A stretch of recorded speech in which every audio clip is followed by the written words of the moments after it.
Assalamualaikum warahmatullahi wabarakatuh. Perkenalkan, nama saya Putri Ewisarika, NIM 22129205 dari seksi 22BB11. Baiklah, pada materi kali ini kita akan membahas sifat-sifat cahaya.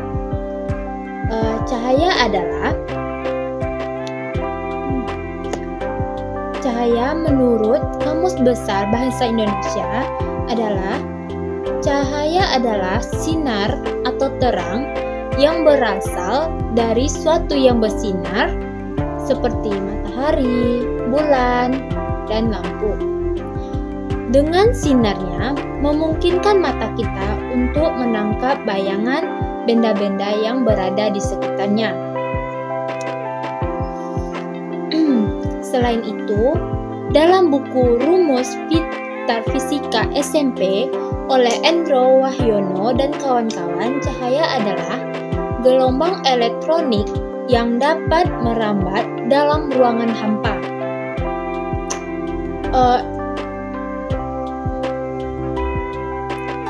Ada 14 sifat cahaya. Yang pertama, cahaya dapat merambat lurus. Cahaya dapat merambat lurus jika melewati suatu medium perantara yang memiliki partikel yang sama atau setara.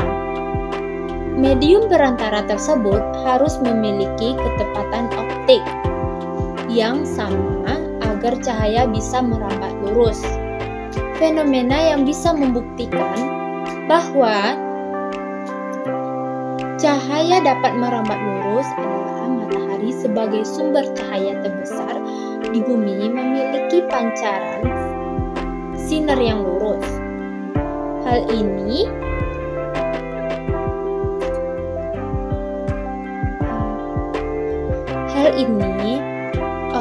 tersebut terjadi karena adanya perambatan cahaya matahari ke bumi, maka terjadi siang dan malam. Contohnya, coba teman-teman lihat, ada seorang anak yang mempunyai 3 karton dan dilobangi sambal lurus dan di belakangnya ada lilin yang dihidupkan, maka cahaya yang dapat kita lihat dari depan karton akan lurus. Yang kedua, cahaya yang dipantulkan atau refleksi.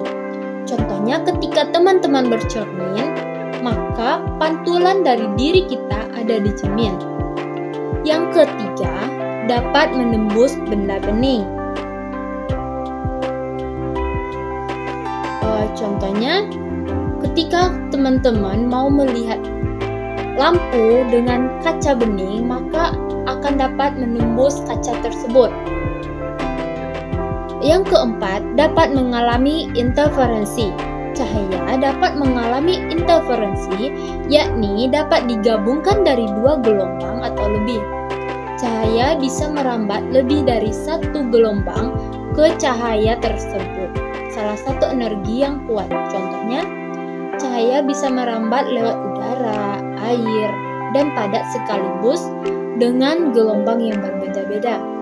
Cahaya matahari sampai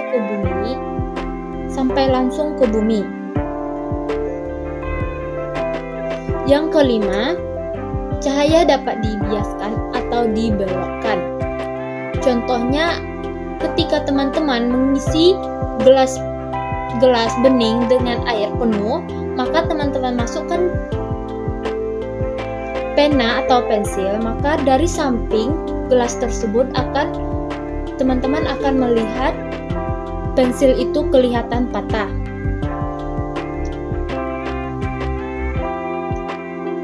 Yang keenam, dapat diuraikan atau dispersi. Contohnya, teman-teman pasti sudah tidak asing dengan pelangi. Ya, pelangi dapat mempunyai warna yang banyak itu karena adanya cahaya yang diuraikan. Yang ketujuh, dapat mengalami difraksi atau pelenturan. Contohnya, ketika teman-teman membuka pintu rumah, maka akan ada bayangan, atau ketika teman-teman berdiri di panasnya matahari, teman-teman akan melihat bayangan teman-teman sendiri. Yang ke-8, dapat mengalami polarisasi. Contohnya ketika teman-teman menghidupkan lampu di daerah yang gelap dan akan menghasilkan cahaya. Yang ke-9 dapat diserap atau absorpsi. Yang ke-10 memiliki energi. Contohnya ketika teman-teman berjemur di bawah matahari, maka tubuh teman-teman akan memiliki energi. Yang ke-11 dapat merambat tanpa medium. Contohnya ketika pagi menjelang, cahaya akan terlihat seperti gambar yang di atas. Yang ke-12 bersifat dualisme. Cahaya memiliki sifat dualisme karena bisa disebut sebagai gelombang sekaligus sebagai partikel tertentu.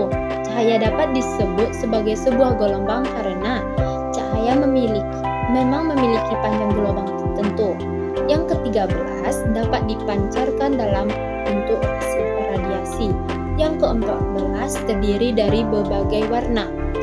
Contohnya matahari. Sekian hasil dari materi kita kali ini. Apabila ada salah, saya mohon maaf. Saya sudahi dengan Assalamualaikum warahmatullahi wabarakatuh.